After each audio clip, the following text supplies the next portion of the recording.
पढ़ा करते थे। परमार्थ सीख की कहानी यानी परमात्मा को प्राप्त करने का रास्ता, जो कि एक समय की बात है। एक राजा ने शिकार खेलने का मन बनाया। उसने अपने राज्य के अधिकारियों और कर्मचारियों को बुलाकर अपनी इच्छा बताई कि मैं जंगल में शिकार खेलने के लिए जाना चाहता हूँ। उन अधिकारियों कर्मचारियों ने राजा के शिकार खेलने की सारी तैयारी पूरी कर ली और राजा को खबर की। राजा अपनी टीम के साथ जंगल की ओर चला गया। घनघोर जंगल में राजा अपने साथियों के साथ शिकार की तलाश में घूम रहा था। जब उसे एक शिकार दिखाई दिया तो राजा उसके पीछे भागा। जंगल बहुत घना था। जंगल में कोई सड़क भी नहीं होती।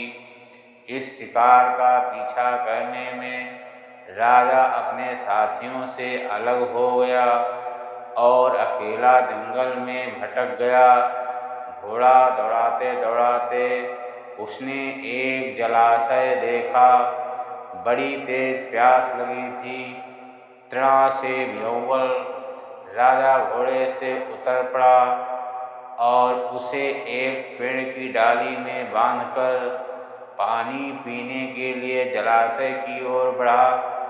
घोड़ा कुछ देर अकेला खड़ा रहा, फिर एक जोर का झटका देकर डाली को तोड़ दिया। जब डाली टूट गई तो घोड़ा भागकर वापस उस जगह जाकर खड़ा हुआ जहाँ से आया था। राजा के साथियों ने अकेला घोड़ा देखकर सोचा कि बड़ी परेशानी है, राजा कहाँ चले गए। बहुत खोज किया गया लेकिन राजा नहीं मिले। उधर क्या हुआ? राजा अपनी प्यास बुझाने के बाद राजा ने जब देखा कि मेरा घोड़ा तो यहाँ है ही नहीं, ना जाने कहाँ चला गया। जब राजा बहुत चिंतित और परेशान हो गए, अब करता भी क्या, ना कोई सूरत नजर आ रही थी। जंगल में भटक कर इधर उधर रास्ता खोज रहा था। गहबर जंगल में कोई डगर नहीं मिल रही थी। घोड़ा भी नहीं था।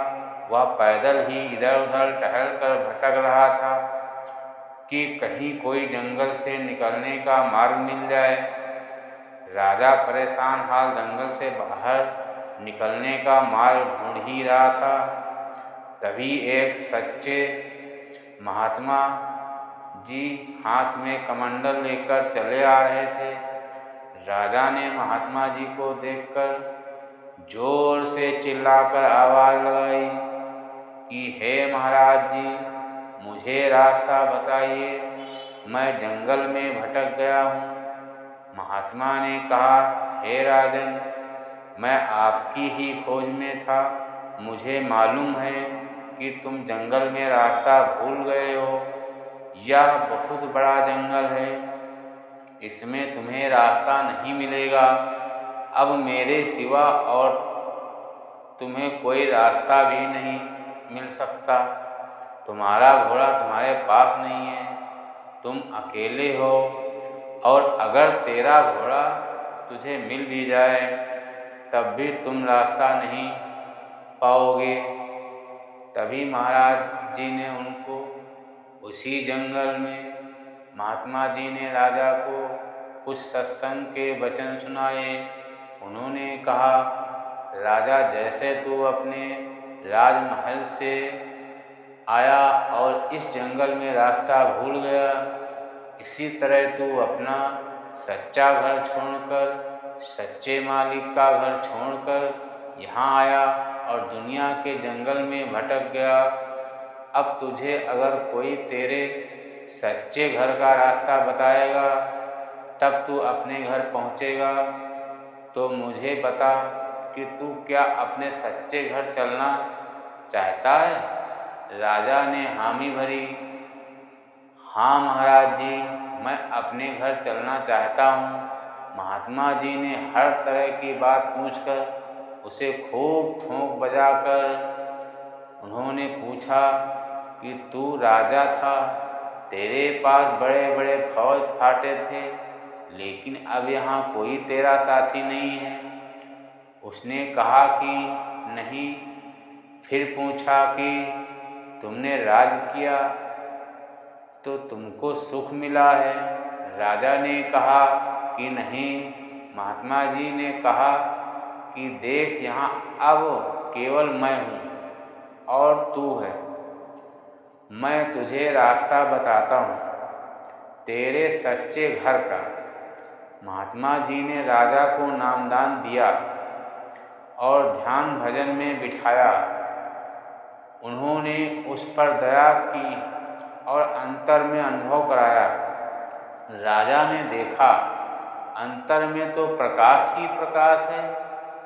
बड़े बड़े सुंदर महल, नदियाँ, झरने, बाग बगीचे, मनमोहक स्त्री पुरुष आदि बहुत कुछ है।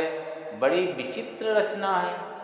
राजा 6 महीने तक इसी प्रकार भजन में लगा रहा, आनंद मग्न होता रहा। उसे पूरी तरह राज्य से वैराग्य हो गया।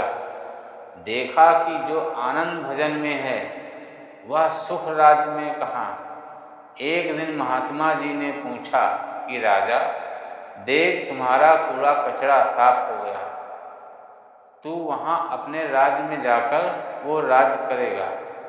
कहने का मतलब ये है कि जब राजा की महात्मा आए, अपने वचनों से जीवों को जगाते रहे। उनका काम ही है जीव जगाने का, चेतावनी समझाने और अपने असली घर पहुँचाने का।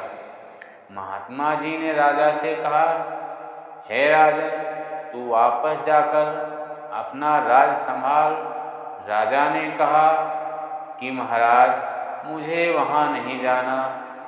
जो आनंद आपके चरणों में है वह राज्य में कहाँ नसीब होगा।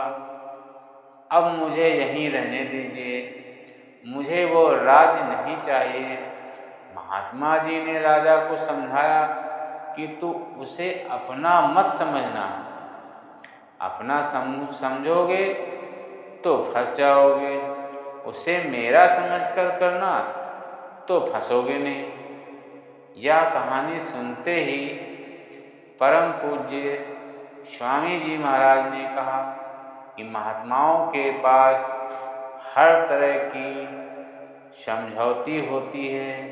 उनकी बातें समझ में आ जाएं, यहाँ का सब कुछ अपना मत समझो तो निकल चलोगे। जय